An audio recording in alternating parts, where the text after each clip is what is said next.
Hi, I'm Beth Stoddard, and I have something I'd like to share with you today. We're a few days past the election, and we're still uncertain. We've had so much anxiety around things for the past few weeks and months, so much angst, so many big feelings, lots of emotions. And now it's a relief not to be waiting anymore. But let's be honest, we're still a little uncertain, and there's still a lot of emotional anxiety to deal with after it's all over, because it's not really all over yet. And things are still a bit of a struggle. So, what do you do? Well, the Bible has something that will really help. In fact, it is a definitive directive on something that you can do to make a difference in your life right now.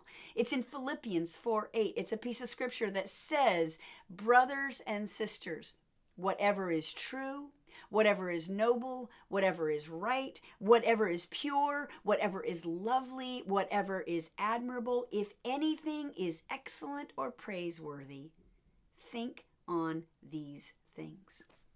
Philippians 4:8.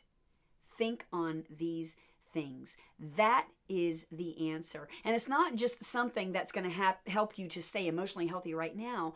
This will actually literally help you in your relationship with Christ. Remember what Brian said last week about Christian meaning little Christ, like Jesus. When you think on things that are full of power and that reflect the goodness of God and reflect love, then your character can be formed to be more like Christ. It's really, really worth it.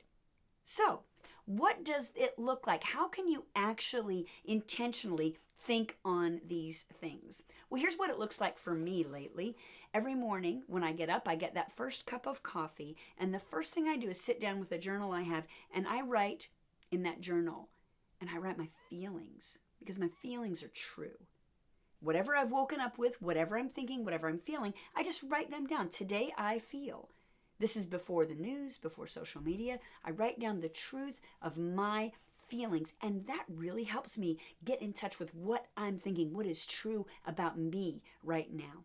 Whatever is lovely.